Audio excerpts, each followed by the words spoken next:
quando a gente se depara com estes textos, onde o Cristo expõe a sua doutrina, aquilo que ele espera dos discípulos, ao mesmo tempo que a gente sabe o caminho, o que precisamos fazer para nos parecer com Cristo, afinal de contas, ser cristão significa justamente isso, como nos lembra a palavra de Deus lá em Antioquia, isso está escrito no livro dos Atos dos Apóstolos. A primeira vez, os seguidores do Cristo foram chamados de cristãos, porque eles se pareciam com Jesus. Então, a gente sabe qual é a vontade de Deus, o caminho, olhando este texto, meditando sobre ele, mas aí ao mesmo tempo também a gente se depara com uma incompetência de nossa parte, porque estamos tão distantes ainda do propósito, ao menos do ideal, daquilo que o Senhor espera de cada um de nós. A gente se envergonha muitas vezes, eu acho que a palavra de Deus deve nos provocar isso, futucar as nossas feridas, nos fazer pensar. Se não nos provoca em algo, significa que não está certo, precisa adentrar o nosso coração, é como jogar um feixe de luz em meio à escuridão, e aí quando se torna tudo claro, a gente vai percebendo a nossa imensa pequenez, a nossa dificuldade mesmo de fazer a vontade de Deus, de agir conforme a vontade de Deus, como por exemplo este sermão, que a gente vai falar sobre ele daqui a pouquinho. Aliás, este discurso aí de Jesus, ele foi tão marcante para os discípulos, que ele é recordado nos evangelhos sinóticos, nos 3 evangelhos sinóticos, e provavelmente deve ter sido um sermão, um discurso, que marcou muito, a ponto de eles lembrarem disso como doutrina, como ensinamento. Mais ou menos quando a gente costuma dizer, o meu pai dizia isso, minha mãe dizia isso, meu avô, minha avó dizia isso, falava desse jeito. Assim acontecia também com as palavras do Cristo. Algumas delas ficaram tão impregnadas, foi como um selo no coração dos discípulos, que eles levaram isso para a vida, para espalhar a mensagem que eles haviam recebido. Então, no coração dos discípulos havia uma necessidade de fazer com que todos os que eles encontrassem pelo caminho ouvissem aquela palavra que um dia foi proclamada, e mais do que ouvir, se apaixonassem incondicionalmente por essa palavra, a ponto de fazer com que aquela mensagem transformasse o coração daquelas pessoas. Voltando ao que eu estava dizendo anteriormente, quando eu estava preparando a homilia, eu comecei a pensar que hoje muitas pessoas costumam se identificar a sua personalidade através de símbolos pagãos. Por exemplo, eu vou já explicar onde eu quero chegar. Hoje a gente parece que tem uma pretensão, até mesmo de justificar o nosso comportamento através de signos. A pessoa se orgulha de dizer, eu sou assim, eu amo demais porque eu sou desse signo, eu sou muito fácil de perdoar porque eu sou desse signo aqui, eu guardo muita coisa no meu coração porque eu sou deste signo aqui, que tenho ascendência em não sei o quê, e essas coisas todas. E a gente se deixa muito levar por isso, e se esquecemos das coisas do alto, das coisas de Deus, daquilo que deveria nortear, formar a nossa personalidade. Eu sei, de verdade, a minha fé me ensina isso, que todos nós, todo ser humano, sem nenhuma exceção, tanto os bons como aqueles que não são tão bons assim, todos nós nascemos com aquilo que a gente chama de virtudes. A palavra virtude significa força. E dentro destas virtudes, existe aquelas que nós chamamos virtudes teologais. Estas são infusas, desde o nosso nascimento, desde a nossa concepção. O que significa que todo ser humano é capaz, todo ser humano é apto de viver estas virtudes. Quais são elas? O dom de crer, a fé, o dom de esperar, a esperança, e o dom de amar, a caridade. Fé, esperança e caridade. Todos nós nascemos, temos, possuímos estas virtudes, de maneira que quando não vivemos, quando deixamos de crer, quando deixamos de esperar, quando deixamos de amar, nós fracassamos como filhos de Deus, como seres humanos, porque fomos criados para isso. Existe em nós uma propensão, uma inclinação ao sagrado.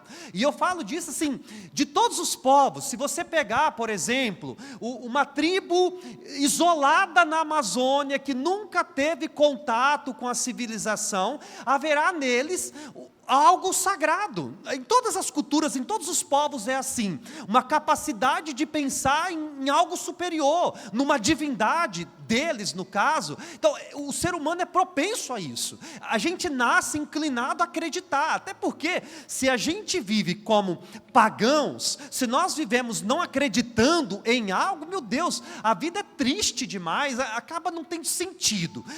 De maneira que quando a gente exercita estas virtudes, quando elas são inflamadas dentro do nosso coração, isso nos faz sermos livres de verdade. A gente vai vendo a vida de forma diferente, vai tendo prazer de viver, inclusive. Você pode perceber que pessoas que têm muito ódio no coração, ou seja, que não amam, pessoas que não buscam Deus, que não creem, que não têm fé, pessoas que não acreditam nas coisas que ainda estão por vir, são pessoas inclinadas à tristeza. A vida acaba se tornando um fardo muito pesado, é uma vida sem graça, sem sabor, sem sentido, porque o que dá sentido à nossa vida de verdade é esta capacidade de enxergar Deus como prioridade, e a partir do momento que eu tenho Deus como prioridade na minha vida, eu me coloco a serviço, eu começo a amar as pessoas, eu começo a ter um zelo pela minha vida, eu começo a viver de forma diferente, não viver de qualquer jeito, como uma vida sem sentido, sem graça, inútil demais, né?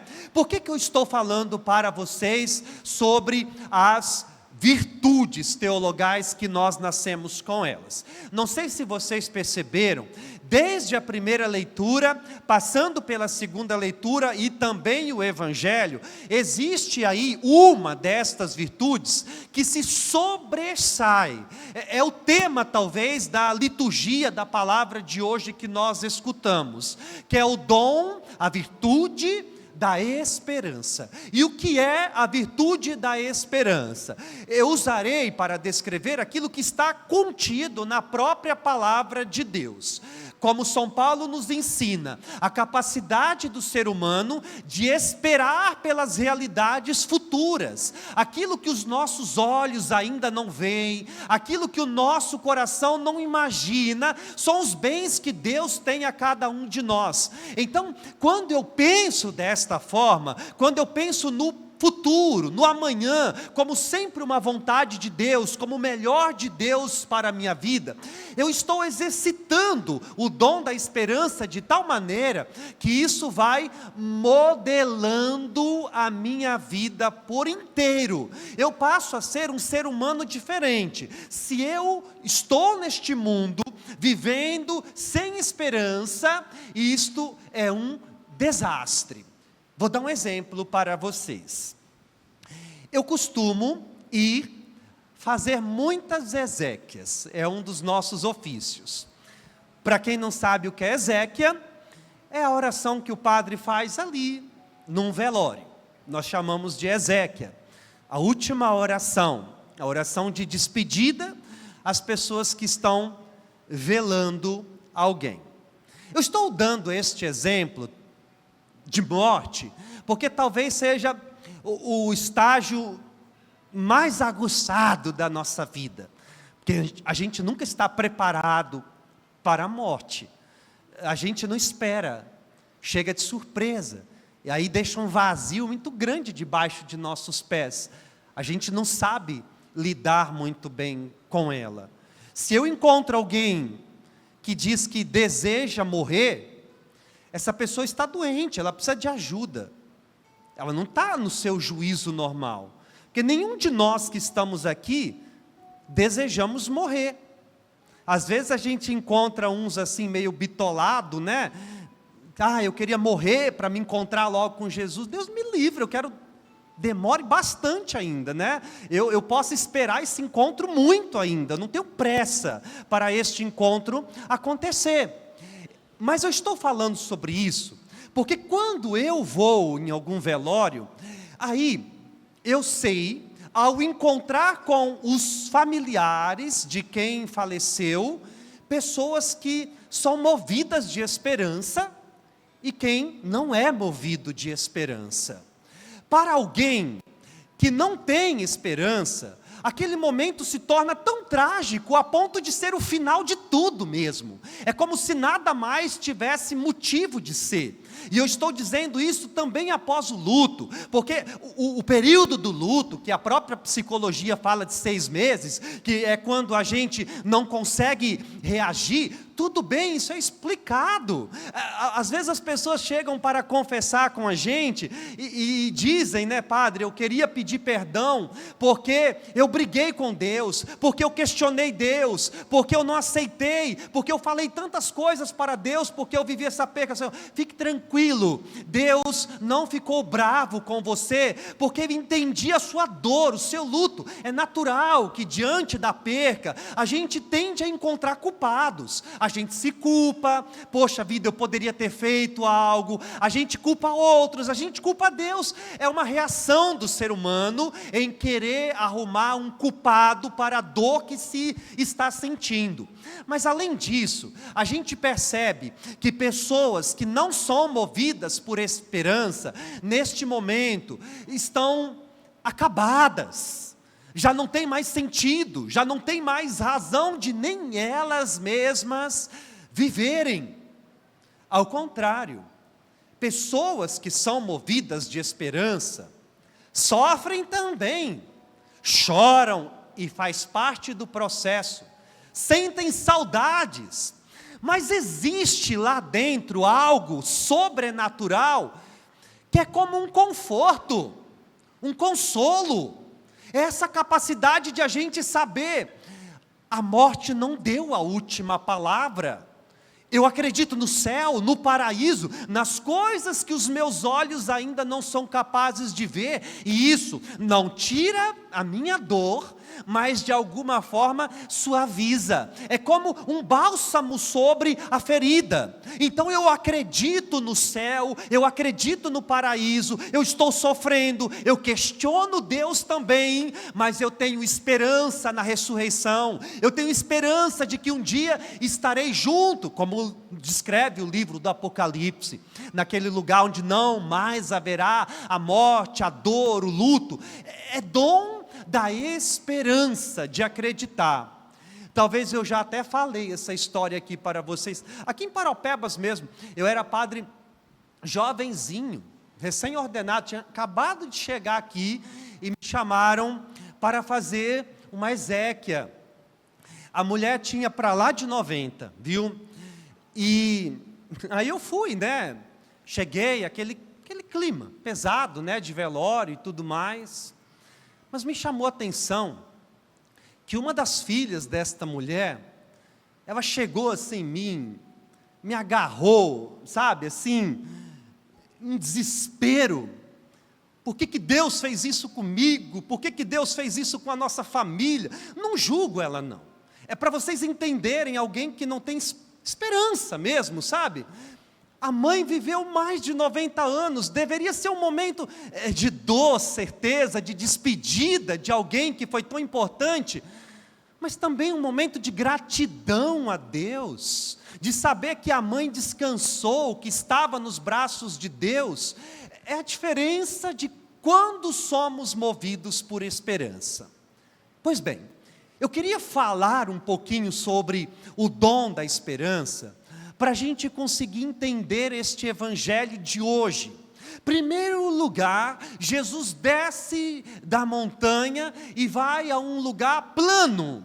Ele quer olhar todo mundo nos olhos, não é alguém que quer olhar de cima o povo e a multidão que está ali, não existe esta diferença. O Senhor quer olhar a cada um da forma como eu estou olhando para vocês aqui, porque é uma necessidade do coração de Jesus, de quem é movido por compaixão, de quem sente a dor do outro, de tal maneira que é a sua dor também, de quem acolhe, de quem abraça, de quem não está alheio àquilo que os seus discípulos estão sentindo.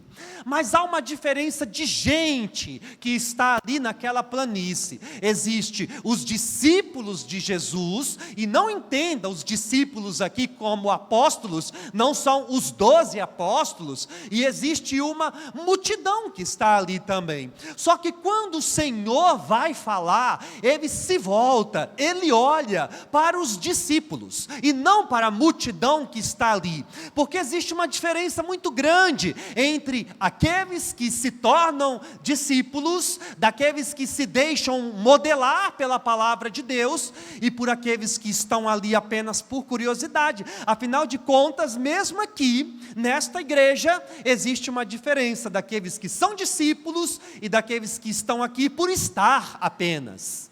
Aqueles que estão aqui somando o número da multidão, que ainda não percebeu aquilo que dá sentido à vida, que não deixou com que a palavra de Deus transformasse o coração, que não começou a imitar o Senhor, que não abriu as portas do coração, para que ele seja de verdade o centro de sua vida. E talvez a gente só está acompanhando, mas ainda carregamos uma dureza, é o coração como pedra, difícil de acreditar.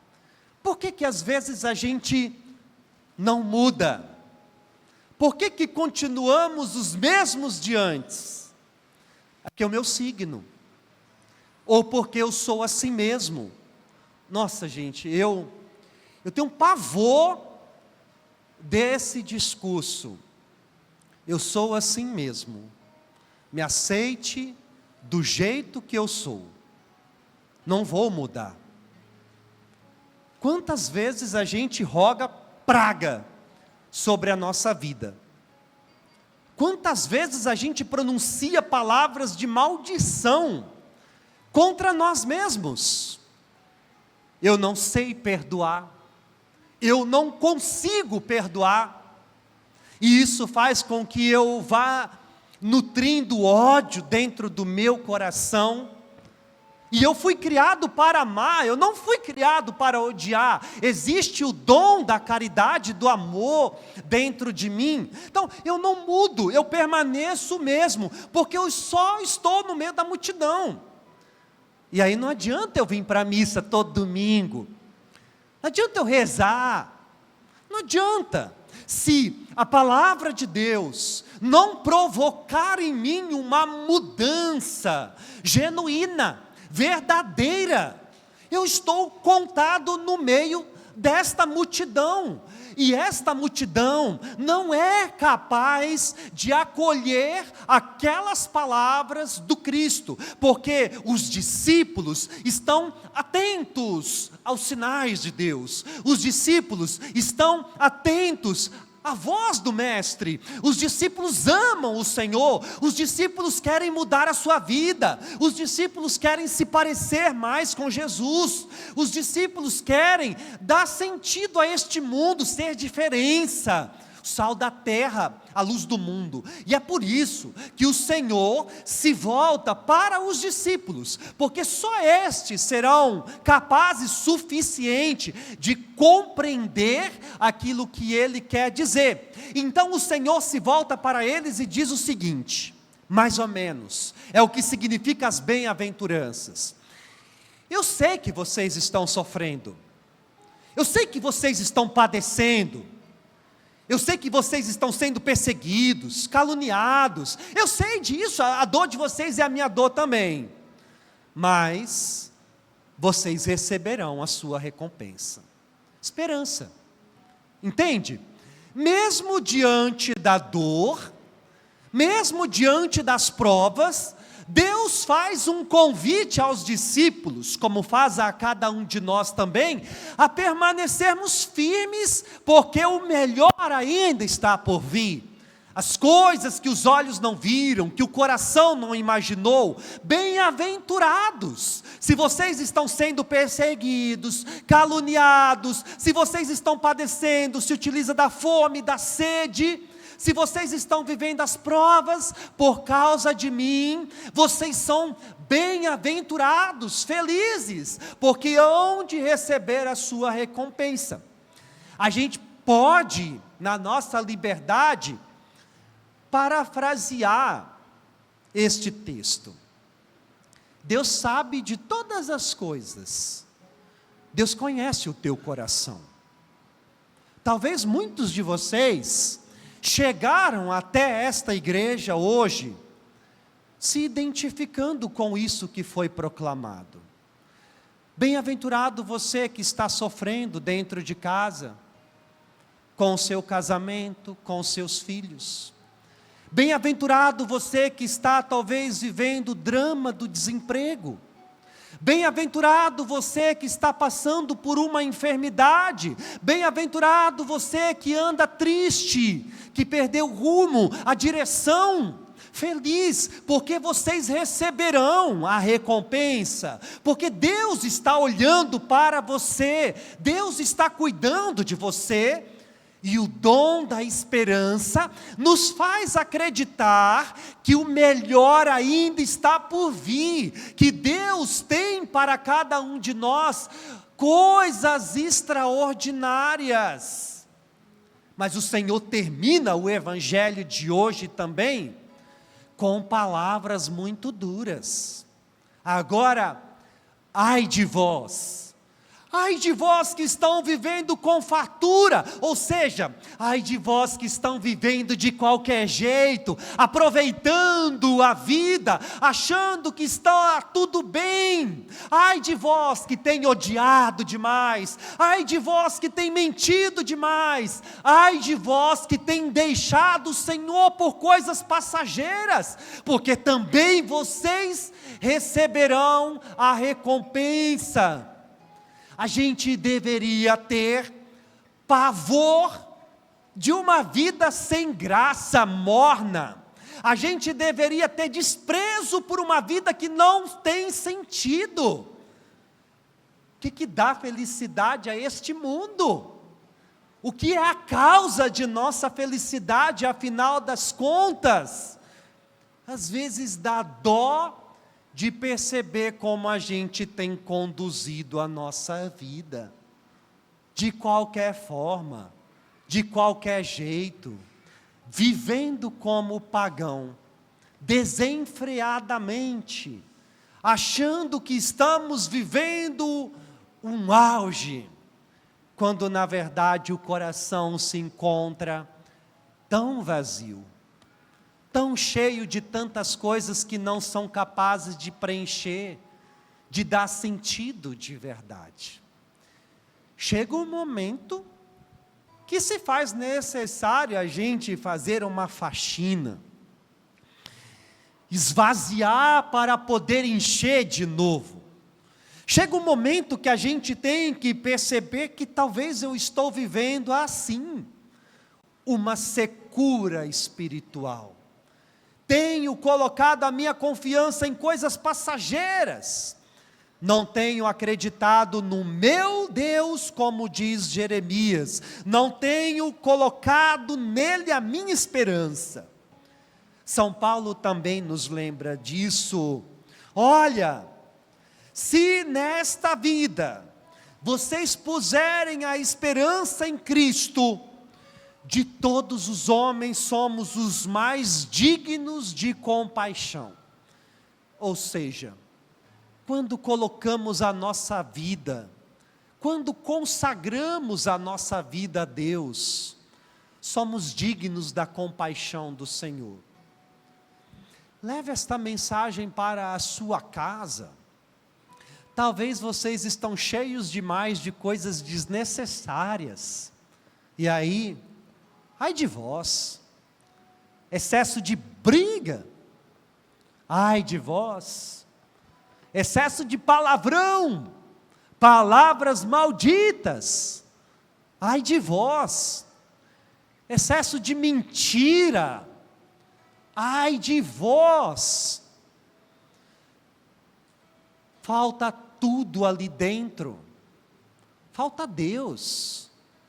Agora, se vocês estiverem passando pelas provas, para se manterem firmes ao propósito de Deus, bem-aventurados, porque será grande a vossa recompensa.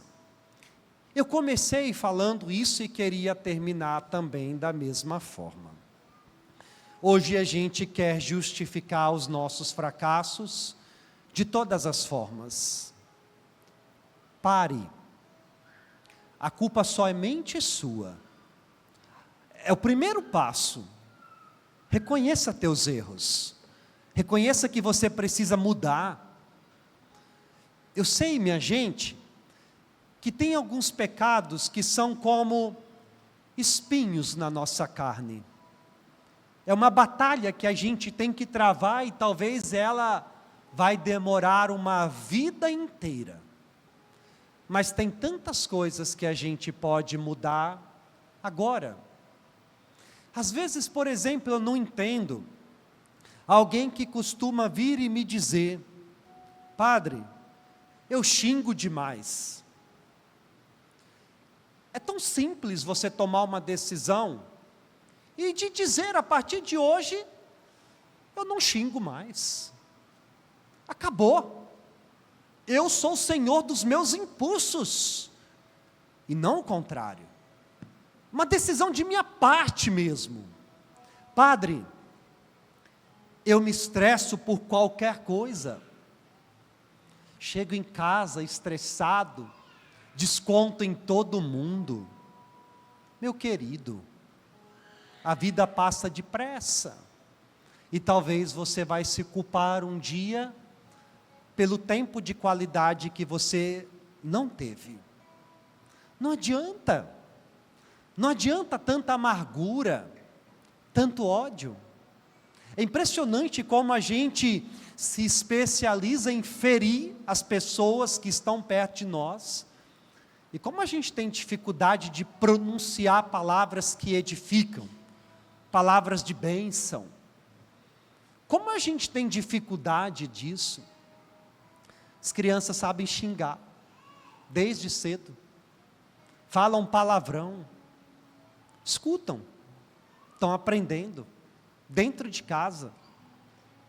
As crianças são expostas à bebedeira. Teu filho te vê bêbado, teu filho te vê brigando, xingando.